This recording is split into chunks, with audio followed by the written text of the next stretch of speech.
გისმენთ. მოგესალმებით, პირველ რიგში მადლობას გეტყვით მოწვევისთვის და თემით დაინტერესებისთვის. როგორც უკვე აღნიშნეთ, ჩვენმა სამსახურმა, გულისხმობ ქუთაისის მერიის კულტურის, სპორტის, განათლებისა და ახალგაზრდობის საქმეთა სამსახურმა შექმნით დღიდან დღემდე, ანუ გულისხმობ 22 წლის ივნისიდან 23 წლის ოქტომბრამდე წარადგინა შესრულებული სამუშაოების ანგარიში. წარმოდგენილი იყო როგორც კულტურის განყოფილების, ისე განათლების განყოფილებისა და ასევე სპორტისა და ახალგაზრდობის საქმეთა განყოფილების მიერ შესრულებული პროექტებისა თუ პროგრამების წლიური ანგარიში. ანგარიში ჯამში მოიცავდა დაახლოებით 15 საანგარიშო პერიოდს და გულისხმობდა შესრულებული პროექტების საჯაროდ წარდგენას. ძალიან დიდი მადლობა. ალბათ მოკლედ შევეხებით იმასაც, თუ ვინ ჯილდოვდება სპორტსმენები მყავს მხედველობაში, მთელი წლის მანძილზე წარმატებულ სპორტსმენებს გულისხმობ, რა კრიტერიუმებით ხდება მათი შერჩევა, საინტერესო იქნება ჩვენი ტელემაყურებლებისთვის და ძალიან კარგი ალბათ ჯანსაღი ცხოვრების წესის ხელშეწყობა ამ მიმართულებით და ის ოდნავი წახალისებაც კი, რაც ამ მიმართულებით კეთდება ქუთაისის მუნიციპალიტეტის მერიაში.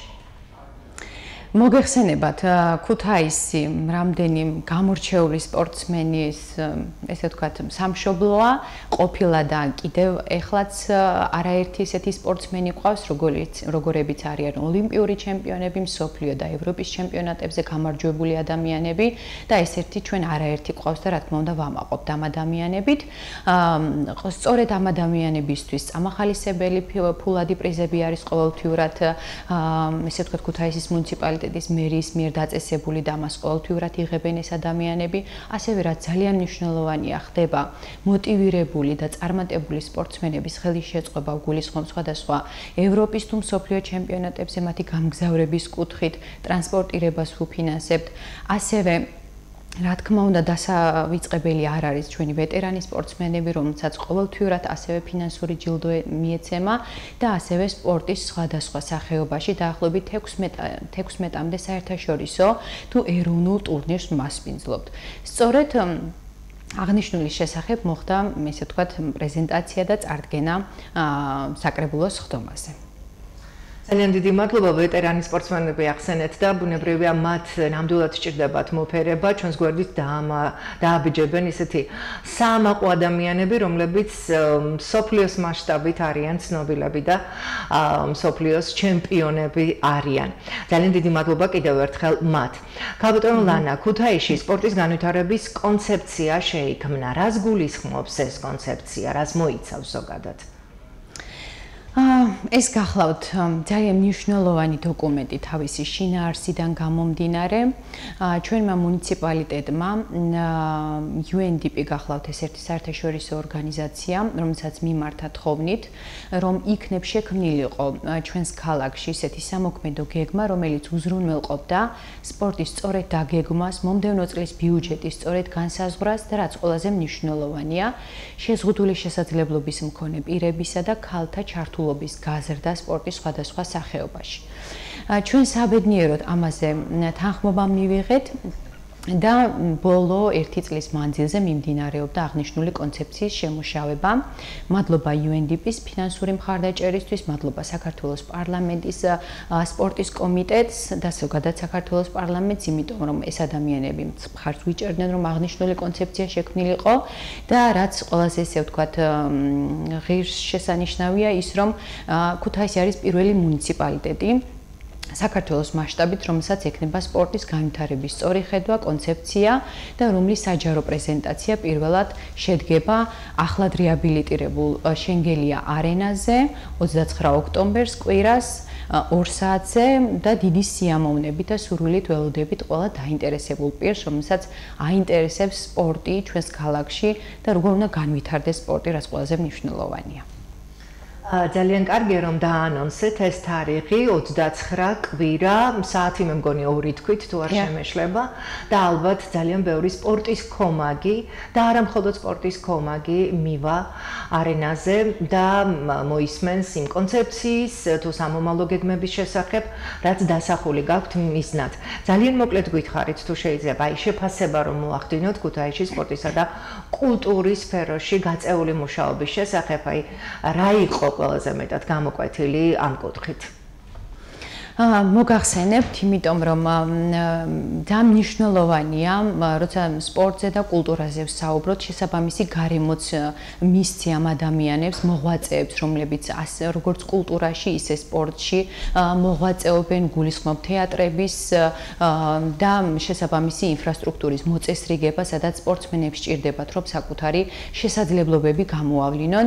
ამ კუთხით ძალიან მნიშვნელოვანი ინფრასტრუქტურული პროექტები განხორციელდა ქუთაისში და არაერთი სპორტული მოედანი შევთავაზეთ მაგალითად სპორტსმენებს. გულისხმობ ევროპული სტანდარტების საცურაო აუზს, გულისხმობ საჯომარდო მიმღები და გამშვები ბაზების მოწესრიგებას, არაერთი სტადიონი თუ მოედანი მოეწყო და არაერთი სპორტსკოლა გარემონტდა ქუთაისელი ახალგაზრდებისთვის, ბავშვებისთვის და მინდა კიდევ ერთხელ ვთქვა, რომ აი სპორტულ წაწესებლებათა გაერთიანებაში შემავალი 17 სახეობის სხვადასხვა სახეობის სპორტული სპორტსკოლა ახალგაზრდებისთვის, ბავშვებისთვის არის სრულიად უფასო, ადაპტირებული და მოწესრიგებული.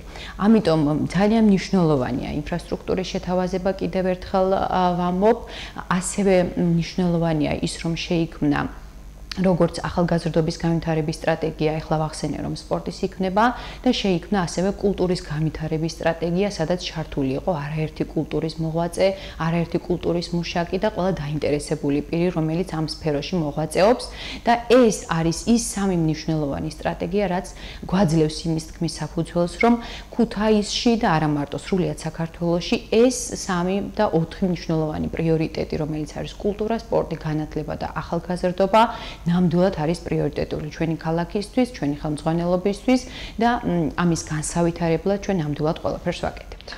აი, რამდენად არიან ახალგაზრდები აქტიურები, არის თუ არა მათი მხრიდან მომართვიანობა და ხომ არ საუბრობენ ისინი შეხვედრების დროს დაუშვათ იმ საჭიროებების შესახებ, რაც მათ დღის წესრიგში უდგათ. ახალგაზრდების კუთხით ვიტყვი, რომ ეს ჩემთვის მართლა ძალიან სენსიტიური თემა, იმიტომ რომ განსაკუთრებულად საყვარელ ადამიანებს წარმოადგენენ და მათთან ყოველდღიური შეხება მაქვს. ძალიან მნიშვნელოვანი ინსტიტუცია შეიქმნა, მინდა ესეც ვახსენო, შეიქმნა მერის ახალგაზრდული მრჩეველთა საბჭო. მერს და ჩვენს ხელმძღვანელობას ყავს ახალგაზრდები, რომლებიც ახალგაზრდულ საკითხებზე აძლევენ რჩევებს, აძლევენ მოსაზრებებს და ესენი ერთობლივად თანამშრომლობით სხვადასხვა სახის გადაწყვეტილებებს იღებენ. ასევე ძალიან მნიშვნელოვანია, რომ ტარდება არაერთი ფესტივალი და ასევე მნიშვნელოვანია ისიც, რომ არაერთი ახალგაზრდული ინიციატივა ფინანსდება ჩვენი განყოფილების და თვითმმართველობის მიერ ზოგადად და ახალგაზრდების ჩართულობა ეხლა არის განსაკუთრებულად მაღალი. იმიტომ რომ დაახლოებით 200-მდე მოხალისე ყავს ჩვენს განყოფილებას, ჩვენს პროექტებს და პროგრამებს, რომელსაც ვახორციელებთ და ეს არ არის ძალიან მცირე რიცხვი.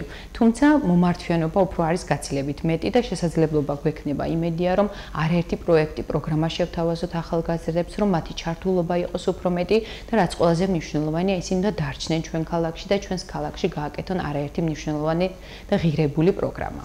ყველაზე მთავარი წინადადება, რაც ახლა თქვენ თქვით, ეს არის, რომ ახალგაზრდები უნდა დარჩნენ ჩვენს ქალაქში და თუ მათი ხელშეწყობა მოხდება, ისე როგორც ახლა თქვენ დღეს აგვიხსენით და ისე როგორც ეს ანგარიში ქონდათ წარმოდგენილი, ვფიქრობ, რომ ძალიან ბევრი ახალგაზრდა მოინდომებს ჩვენს ქალაქში, ქუთაისში დარჩენას.